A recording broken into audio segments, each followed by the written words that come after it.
On the, our long-term pastures or our perennial pastures, we're looking for a good healthy stand, for a long time. We want to seed it down, but it still needs to be profitable and productive. So, a big part of what we do is incorporate a lot of legumes into our system. So alfalfas, vetches, sandfoins. We've put some grasses and that in there as well. And we're also trialing chicory and plantain, two other species. Keeping a good mix and a good variety of plants, the same as we would on the annual side. We want to be doing that on a perennial side. Legumes to fix the nitrogen and other plants to store carbon and get that whole soil system working.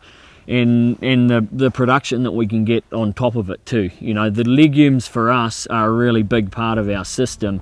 Their production over typical grasses is so much more. They're able to survive droughts and handle droughts and low moisture better. They utilise a lot of that moisture and turn that into dry matter.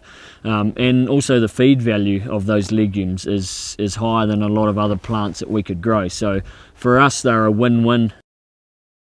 Alright, so we'll just run through some of our perennial grazing system. So we put central laneway systems through the middle of these areas so that we can move cattle and we can get through, guys can move through and move cattle from wherever with relative ease. And then we've got a shallow waterline system. So most of these paddocks over here are about 20 acres and split with a water system serving two sides. And then what we'll do, depending on the season and the grass growth, it's pretty common for us to have these areas split into 7 acre cells with temporary fence running from the water and moving these cattle, every day or every 2 days. Normally we would have this cut in, at least this paddock that we're in now, we'd have that cut in half with a temporary fence. We don't want to be over, on mixes like this where we've got this much grass, we don't want to be over that 3 days per piece. If we're getting any longer than that, then we want to be cutting it down. If we're up to 4, then we want to cut it down and have 2-day shifts on those mobs and just keep them moving. We put a lot more infrastructure in on our perennial side, because it is going to be there long term.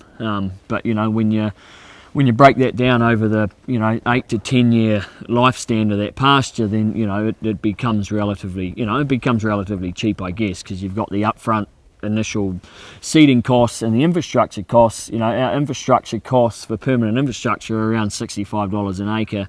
So that over a 10-year period, you're looking at $6.50 a year on infrastructure per acre. So we can capitalise that pretty quick by knowing that we've got the water systems in. Cattle are getting fresh water.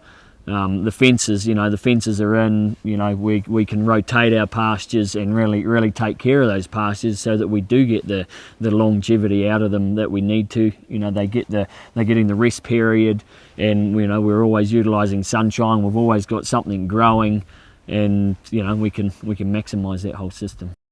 On the perennial side, in the first year, we're looking to get really good establishment so that we get that longevity. So, we have been putting in a few annual species into our perennial stand to get some production that first year. But we've got to be really careful as we go forward that we don't take too much production off that first year and affect the long-term life of that stand. So we're being really careful about that. One thing we've done on one field, we will be swathing some of that. So we're swathing it on the perennial stuff. We're going to be swathing it right late in the season.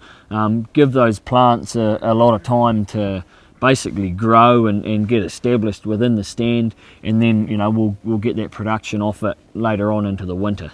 But all that feed will come back. So when we graze it, we'll wait till the ground's very hard. When we swath it, we're still going to leave good cover on there too. So we're not going to swath it right down to the ground.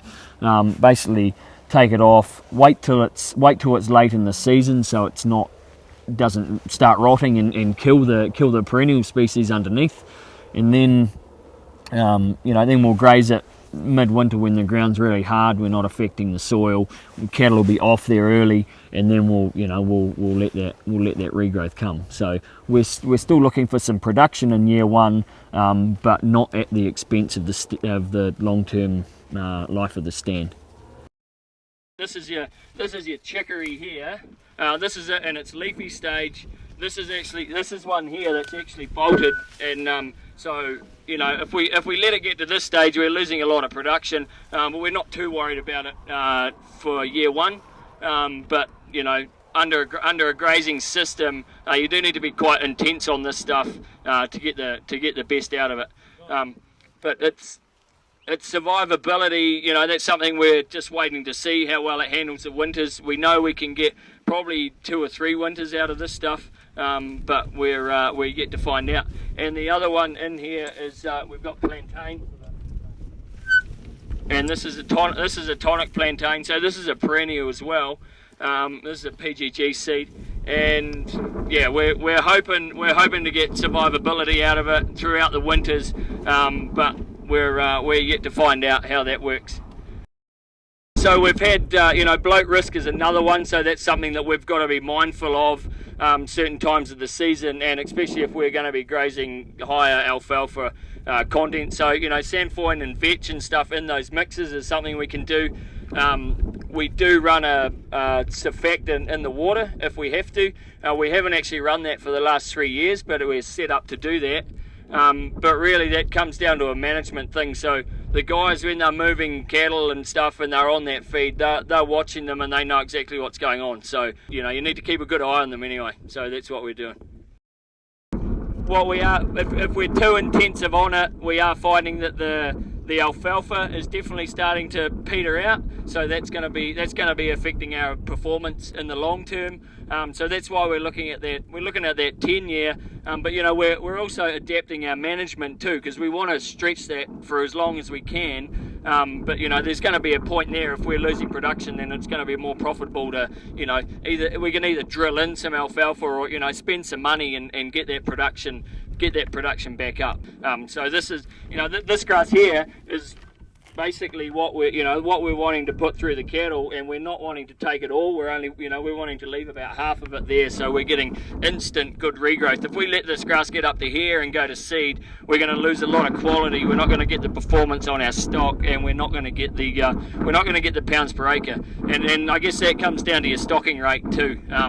We can turn 50 head into a quarter section and they'll probably do really good, but it's probably not going to be that profitable.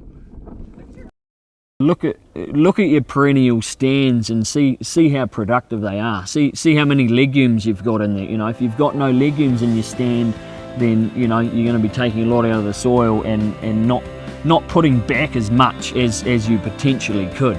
You're still going to be cycling, but if you've got some legumes in that mix, for instance, then you're going to be sucking that nitrogen out of the atmosphere and getting that into the ground. So there's a lot of old pastures, and that's what we've been dealing with on our farm. That we're actually looking at taking out. When we're not looking at that, that 20-year time frame in sort of poorer management, or just the longer life of the stand, and we're finding that we're getting some depletion and not that we haven't got the legumes and stuff in there that we'd want. So we're taking those pastures out, we're getting some legumes in there, and there's various ways to get legumes in the soil. You don't have to tear the whole lot up either. You can interseed some legumes in there and get them established throughout the stand. But really take a look at them, because there's a lot of perennial pastures I think out there that could really be kicked into life with some new species in there, and some new legumes and alfalfas, vetches, sandfoin. I think there's a lot more production to be had, even from the system that you're already running. But just look at beefing it up a bit more, so to speak. Yeah.